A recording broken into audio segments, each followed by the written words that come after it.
Whenever I tell you that a figure is 1/8 scale, 1/7 scale, quarter scale, or even a tenth scale, what does that mean? Am I telling you that's the value of something? Is that the size of it? Yeah. And today I'm going to show you some examples, show you what the difference is, what is better, what's worse, what the pros and cons of bigger scales are, and just kind of an overview of what the scaling system is and how to educate yourself on it moving forward and buying figures. So let's start off with the most common scale figure you're ever going to find, and that is 1/7 scale. 1/7 scale is about this size here. They are the most prevalent figure you're going to find. Obviously, they make more of other ones, but the most part, everything is going to be 7th scale. That is the most common one you're going to find in my collection. That is the most common scale figure that I have. These are pretty good, and they're probably going to be the most reasonably priced figure you're going to find. You're going to get good detail in them. They're usually pretty well detailed, actually. The only issue with these usually is that they are somewhat basic. They are never going to go out of their way to get really detailed. You really have to get into that 6 scale or above to get really detailed. You're never going to get like really crazy detailed ones. Now, on the rare occasion, you will, but usually those are going to be the $200-300 figures that are 7th scale. So it's not unheard of, but for the most part, these are just standard figures to release for characters or series that may not be that super popular, but they can easily make a figure of them. Now, is this the best scale? Well, let's look at more and then you can be the judge of that. So I'm actually going to go down a scale real quick, and this one is a kind of rarer than you'd think scale, and that is 1/8 scale. Yes, if it goes down in scale, that is smaller. So if it's the numbers higher, it's smaller. So in this case, 7th scale is bigger than a 1/8 scale. This is meaning that whatever that 1-8, it is 1/8 the size of what it would be in real life. So for example, like if you buy like a die-cast car, usually those are 1/24 scale or 1/64 scale. So that's kind of what that means. Now, 1/8 scale figures usually are just smaller versions of this character. They probably could have made it in 7th scale, but for whatever reason, they decided to make it in 8th scale. The most common thing that I've seen that they'll do for this is whenever it's kind of detailed, like say this Hatsune Miku here, they'll put it in 8th scale because I think it'd probably be easier to make in 8th scale. If they was to up her size to a 7th scale, I think she'd have to be a little bit more expensive than what she'd be worth. So I think they shrink her down to 8th scale. They know it'll sell a little bit better because they can make it a little bit cheaper. And I think that's kind of why they do this one. Is that meaning that it's bad? No. There's some really good 8th scale figures. I don't actually own that many 8th scale figures. I only own a couple of them, this being one that I had easy access to. But there's nothing really wrong with these. I don't think there's really a debate on which one of these two you could get. If you see any of them that are 7th or 8th scale and you're debating one over the other, I think just pick the design you like better. They're so close in scale that I don't think you're going to notice a big difference in size. Now let's move up a scale this way and let's talk about 1/6 scale. Now 1/6 scale, you're really getting into those bigger character molds here, and usually these are quite expensive. Now, these size characters, in my opinion, are really that line between getting a like standard, they just gave you a basic figure, to the really high quality figures of the quarter and up. But I think what really makes this line great and what I've noticed from them is they'll really go all out on outfits and facial expressions with this scale figure here. Now, that's the trade-off, is that yes, these are really nice. All of the 6th scale in my collection that I was able to find, like Chizuru and Lingerie that I've shown you before, is 6th scale. And the thing that makes this interesting though is they're usually $200 to $250, even $300 sometimes. So these are more expensive figures. Does that mean they're bad? Absolutely not. Does that mean they're sometimes a little bit overpriced? A little bit. But I do think even this scale usually is actually more common than not, more detailed than the ones above it. Usually this is the perfect scale for really nailing the detail in the face, nailing the details in the hair, especially like with this Miku here.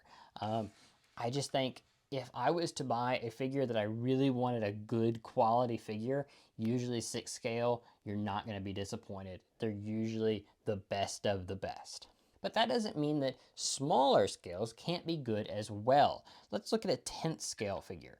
This is Ellie from Love Live, and as you can see here, she's not much smaller, but she is definitely getting smaller. Considering she is supposed to be a very tall character in the series, you can see here, she is dwarfed to even Miku leaning over in an 8th scale. So yeah, we went from 6, 7, 8 down to 10. I don't actually own any 9th scale figures. They're really rare. You're not going to see very many of them at all, if any, but they do exist. I have seen a very, very, very small number of them, but they are out there. I don't know if there's any anime ones, but I know there are like comic book versions and action figures, whatever. They do exist. With this scale, what you really are going to run into is these are 9 chances out of 10 either prize figures or just very, I don't want to call them cheap because this one's a really good figure. And that's the thing. Even prize figures and these smaller figures can be really, really high quality. So that's not to say, hey, don't buy these smaller scale because they're bad. Absolutely not. Small scale figures can be really, really good if done right. And I think this one is a case to where it was done right.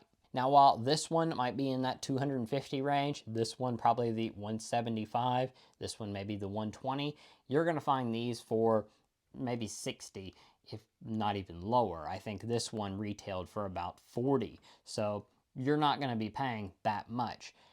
Does that mean that price is bad? Absolutely not. Like I said, they can make good figures for this size. You are going to be skimping out on the detail. You're not going to have the detail of this one, but most of the time you're going to get a good figure even at 10th scale. So there is one scale below this that I have a figure of that I will show you, but we're going to go up a scale and we're going to talk about the biggest figure that I own, and that is the quarter scale. Now, 90% of freeing bunnies are going to be quarter scale. Now there are some newer ones being announced that are 3rd scale, which are even taller, and there are some that they are making now of these freeing bunnies that are 7th scale. We'll talk about them someday when those release. But for now, the vast majority of freeing bunnies are quarter scale. And they are really nice.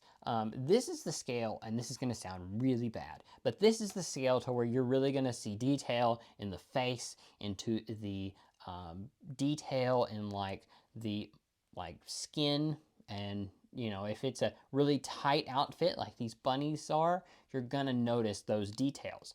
That's what you get with this scale. Really high quality detail on like these fishnet stockings here. Really good detail on that. The hair usually on these figures. This scale really is getting into the hair detail. This scale nails it. I have very few figures in this quarter scale line that have bad hair quality. So you're definitely getting they knock it out of the park every time whenever it comes to little details like that. So what's the issue with this figure? If this is the best of the best, why don't we just buy them all the time? Well, that's the problem, is that whenever you get this big, if you were to make them as detailed as a 6th scale or a 7th scale, you're going to be talking major money. And they don't really want to do that, because if this was a $500 figure, very few people are going to buy it. They just can't. And if they do, they only can buy one. So if like the Rent-A-Girlfriend line here, where they made 4 bunnies, people are only going to buy their favorite girl. They're not going to buy all 4. So what they do is they give this kind of a basic outfit. Like these heels here, they're pretty detailed, and they do have some detail on the little shoe there, but they're not as detailed as, say, Miku's shoes here, or even Hayasaka's shoes here. They're just kind of plain heels. Now that's not to say they don't give you a good outfit at all. Obviously you can see here there are details in different places in there, but you're definitely going to see, and you know what I'm talking about if you own one of these, that the details are more broad. They're not little bitty fine details like, say, with Miku here, putting her earbud in and holding the earbud case in the other hand. You're never going to get anything like that. And 9 chances out of 10, this will be the most expensive line that you can find, and scale-wise, it's just because of size-wise. Now finally, I'm going to show you my final scale figure that I own in a different scale. We're going to have to go down to the smallest here, and that is 1/12 scale. So this is really getting tiny. And actually, a fun fact, the same manufacturer or the same company that makes these figures also makes these figures. That is Freeing. They also make 1/12 scale as well as 1/4 scale stuff. So they are a wide variety here. And I will say, this is not always the case, and there are very few 12th scale figures that I've been able to find, but they are usually really well done, especially by Freeing. I don't know why they make them so well done, but they do. And these are only about $35, so you're really getting your money's worth out of these little 12 scale figures. So are there other scales beyond this? Absolutely. If you go above this, you do have that 3rd scale that I was talking about just a few minutes ago. You do have a few that are 1/5 scale as well, kind of like the 1/9 scale, and the lower ones here, they are quite rare. They're not as rare as a 1/9 scale, but they are a little bit rarer. 1/5 scale, really, it's going to be companies like this that are going to make really well designed stuff. But from the few I've seen, they are suffering from the same problems that the 1/4 scale figures deal with, but not to the same extent. They usually skimp out on a few details just so they can make it a bit bigger. They're usually very high priced. They're usually right at about that $300 range. So I just don't really recommend them as much as I do just going to a 1/4 scale. But what about a 3rd scale? 3rd scale is pretty much just this, but bigger. Now, I obviously don't own any 3rd scale stuff. I've seen a few pictures of them, but most of those are production images. I've not actually seen like a in-person one, so I don't know how well those would turn out. I do plan to get one of them someday, so whenever I get one, I'll show them to you and I'll give you my opinion on it. But is there any half scale or full scale figures? Now, if you do that, you'll notice here that this is like a kind of a chart to where you can see that it gets progressively, and then at the end here, it kind of shoots up. And that's the case, because if you cut something in half, it is just half of that. If you cut something in half again, it's only half of that. So you're going to very quickly lose that major difference. And so you don't get that many half scale or definitely any full scale. However, there are rare occasions to where you do. Usually, if you get a full scale one, what you're going to get is a bust. You're not going to get a full body outfit. I guess you could consider the Licorice Recoil outfit back there a full scale if you really wanted to. But you're mostly going to see like maybe torso to head. Usually they'll even cut the arms off so it's just shoulders and torso. There are some really, really cool ones whenever it comes to like Star Wars or superheroes that you can get to check them out if you want to. Very few anime ones, but there are a few. Usually not for series like this. Usually they're for, major shonen series or whatever, which is fine and that's cool. Below this, you're really going to just be getting into miniatures, which is fine. And I understand that a lot of people do like miniatures and everything, and I think they are great, but I do think you're really going to lose that facial recognition. You're really going to have to be relying on colors and everything like that beyond this. So while they're cool, I do think this is the prime range for anime figures. Anything above this, it gets too expensive or too lacking details to be worth it. Anything below this, it just gets too small to put details on it for it to be worth it. So what do you think? Do you think there is a scale figure that is best? Do you think you kind of like me and you prefer this 6 scale, even though they're a bit high priced, maybe you're a big fan of the quarter scale, or maybe you really like these small ones down here. Let me know down below which is your favorite. Which scale would you like to see be made more of? Do you think that we need bigger ones or smaller ones? But anyway, thank you so much for watching. I hope you found this a little bit informative. If you weren't aware of what this meant, if you weren't well aware of what the differences were, and maybe you were debating between a smaller one or a bigger one and you didn't really know how to compare them, well, now you know. So anyway, thank you so much for watching. I will talk to you guys next time. Bye.